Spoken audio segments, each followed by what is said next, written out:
उत्तर में स्वर्ग यदि उत्तर ठीक है, उत्तर में स्वर्ग यदि उत्तर ठीक है, उत्तर में स्वर्ग है यदि उत्तर ठीक है।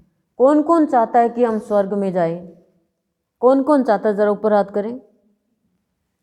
कौन कौन? अरे स्वर्ग में नहीं जाना चाहते? कोई नहीं जाना चाहता, 2-3 ही जाना चाहते हैं खाली। ताज्जुब की बात है, स्वर्ग नहीं जाना चाहते। मैं भी ऊपर हाथ करूंगी, मुझे भी स्वर्ग चाहिए। जब प्राणी के अंदर नकारात्मक भाव होते हैं तो स्वर्ग को भी नरक बना देता है, और जब प्राणी के अंदर सकारात्मक भाव होता है तो नरक को भी स्वर्ग बना देता है। उत्तर में कुबेर का खजाना है, कुबेर का निवास स्थान है। और कुबेर कौन है? धन का स्वामी, यक्ष। तो लक्ष्मी जी, वो तो लक्ष्मी जी तो है ही, लक्ष्मी जी की कृपा है तभी तो कुबेर धन देता है। लेकिन हम वास्तुशास्त्र के हिसाब से क्या कहते हैं कि उत्तर की साइड में हमारे धन के उसका मुंह होना चाहिए, अलमारी का। लेकिन उत्तर तो ठीक ही नहीं है। प्राणी के जीवन में वाक्य तो सही नहीं है, प्रतिवाक्य गलत बोल रहा है।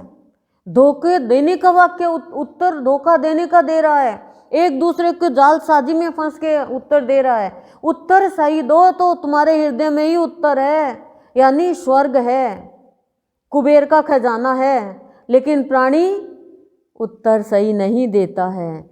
चाहे कोई व्यवहार में बात करके देख लो, फोन करके देख लो, प्रश्न करके देख लो, उत्तर गलत, उत्तर एकदम गलत।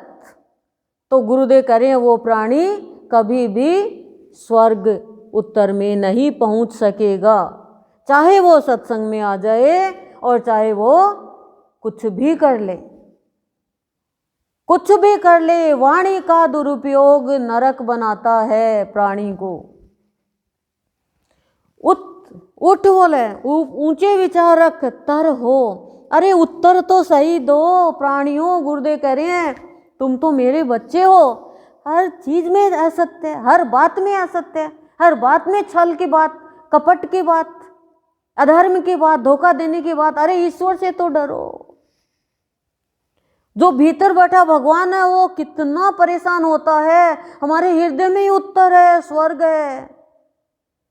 हम कहते हैं भाई गॉड यहीं स्वर्ग है, लेकिन वो अंदर में दुखी होता है कि धिक्कार है इस मनुष्य को जो वाणी से मुझे झूठा कर रहा है।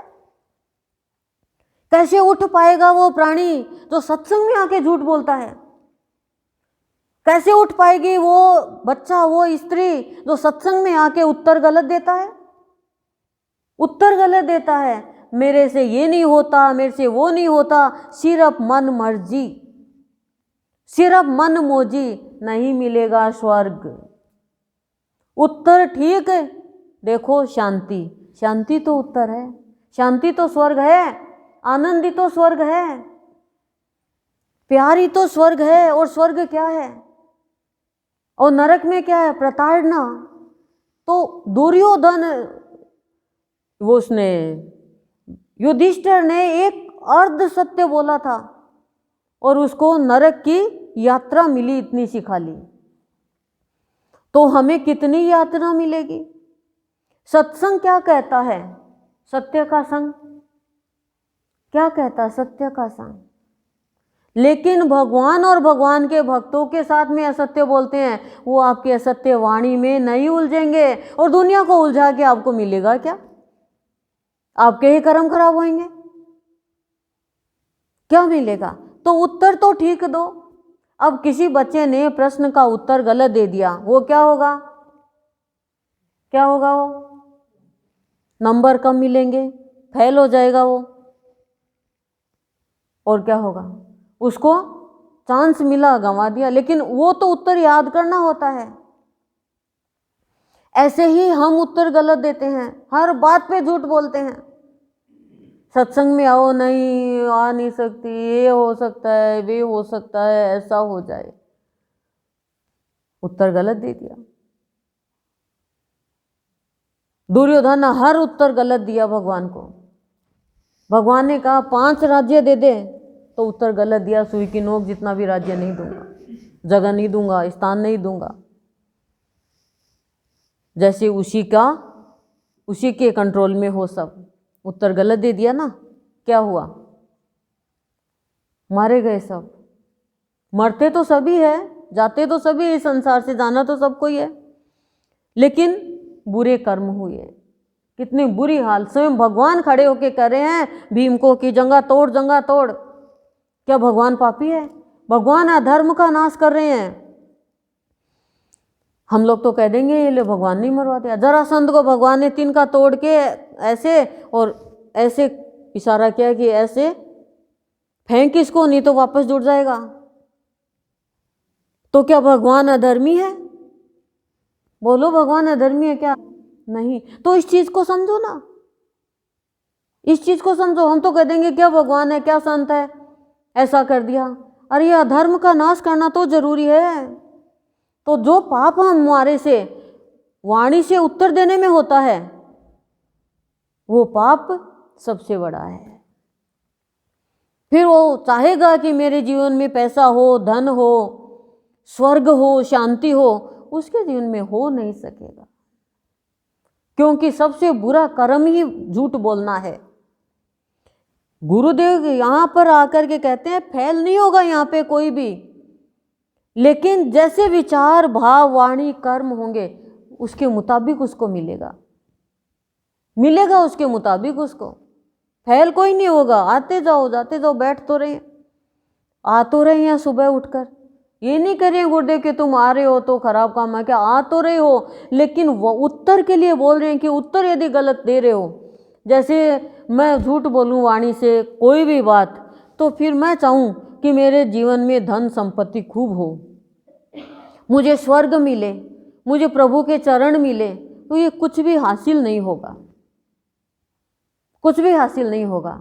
और हम माताएं, बहनें बहुत असत्य का आधार लेती है, मिथ्या का आधार लेती है। 1 मिनट में तो हम कह देती हैं नहीं हमारे ये ऐसा नहीं करते, और 1 मिनट में उनसे पूछे बिना हम कह देते हैं हम ऐसा कर लेंगे इनसे। तो झूठ तो पकड़ा गया ना, उत्तर तो गलत दे दिया ना, उत्तर तो गलत दे दिया। अब सामने वाला तो समझ ही जाता है, और सामने वाला नहीं भी समझे, पर कर्म तो खराब हो गया ना उस प्राणी का। 1 मिनट में तो हम कहते हैं नहीं पति से पूछ के ये काम करेंगे, 1 मिनट में कह देते हैं हाँ कर लेंगे कोई बात नहीं। तो मन में प्रश्न आता है कि ये क्या कारण है, ये क्या है, ये झूठ बोल रही है कि सत्य बोल रही है। तब 2 बहनें बात करती है कि उस दिन तो ऐसे कहा था और आज ऐसे, इसका मतलब ये झूठी बोल रही है। तो झूठ बोलकर, उत्तर गलत देकर सामने वाले के कान के द्वारा अंदर मन में बात भी गलत पहुंचा दी, तो उस व्यक्ति को, उस प्राणी को कैसे भगवान के चरणों का स्वर्ग मिलेगा? आप बताओ। तो गुरुदेव कह रहे हैं उत्तर में स्वर्ग है यदि उत्तर ठीक हो। यदि प्राणी उत्तर यानी हर बात सही उत्तर दे, गलत बात नहीं दे, कोई भी प्रश्न पूछे तो सही बात बोले, वास्तविक बात बोले, तभी भगवान खुश होते हैं, जीवन खिलता है और वो एक दिन स्वर्ग चला जाता है, जैसे हरिश्चंद्र चले गए, रामकृष्ण परमहंस के पिता चले गए, हमारे गुरुदेव बाबा अमर हो गए। उत्तर गलत मत दो किसी को भी, मतलब वाणी का जवाब गलत मत दो, सही बोलो, सत्य बात बोलो, तभी गुरुदेव कह रहे हैं तुम्हारा जीवन ही उत्तर यानी स्वर्ग बन जाएगा। समझ गए? ओम शांति ही शांति ही प्रशांति।